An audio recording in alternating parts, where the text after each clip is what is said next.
Իրանի փորձագետների խորհուրդն ընտրել է երկրի նոր գերագույն հոգևոր առաջնորդին։ Նա սպանված հոգևոր առաջնորդ Ալի Խամենեիի որդի Մոջդաբա Խամենեին է։ Իրանի նոր գերագույն առաջնորդն առանց Միացյալ Նահանգների հավանության երկար չի դիմանա։ Իրանում նոր հոգևոր առաջնորդի ընտրությանն արձագանքել է Միացյալ Նահանգների նախագահ Դոնալդ Թրամփը։ Նա ստիպված կլինի ստանալ մեր հավանությունը, ասել է նա ABC News-ի հետ զրույցում։ Նրա խոսքով Իրանն այժմ գտնվում է այնպիսի վիճակում, որում երբեք չի եղել, եւ դա միայն վայթարանալու է նրանց համար։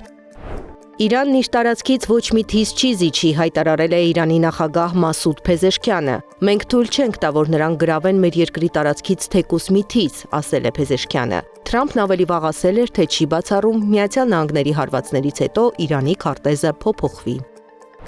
Թեհրանի նավթի պահեստներին հարվածելը հավասարազոր է քիմիական պատերազմի։ Այս հայտարարությունն էլ արել է Իրանի արտգործնախարար Աբբաս Արաղչին, անդրադառնալով Իսրայելի հարվածներից հետո Թեհրանում նավթի պահեստում բռնկված հրդեհին։ Նավթի պահեստները թիրախավորելուց հետո Թեհրանի երկինքը պատվել է գորշ քուլաներով։ Իրանը կրկին հրթիռակոծել է Թել Ավիվը։ Իսրայելն էլ հրթիռակոծել է ոչ միայն Իրանը, այլև Բեյրութի արվարձանային դահյա քաղաքը, որտեղ Հեզբոլլահ շարժման օբյեկտներն են։ Հարձակման թիրախ է դարձել նաև Բեյրութի կենտրոնում գտնվող հյուրանոցներից մեկը, ինչի հետևանքով զոհվել է 4 մարդ, վիրավորվել 10։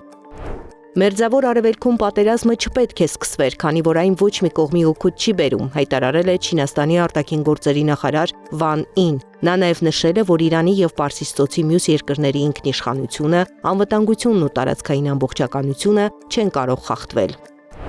Ռուսաստանի նախագահի մամուլի խոսնակ Դմիտրի Պեսկովն էլ հայտարարել է, որ միջազգային իրավունք աշխարհում այլևս գոյություն չունի։ Ցավոք, մենք բոլորս կորցրել ենք այն, ինչն անվանում ենք միջազգային իրավունք։ Անկեղծ ասած, ես նույնիսկ չեմ հասկանում, թե ինչպես կարելի է ինչ-որ մեկին կոչ անել հետևել միջազգային իրավունքի նորմերին եւ սկզբունքներին։ Այն ըստ էության այլևս գոյություն չունի։ Դե յուրե գոյություն ունի, բայց դե ֆակտո այլևս գոյություն չունի, ասել է նա։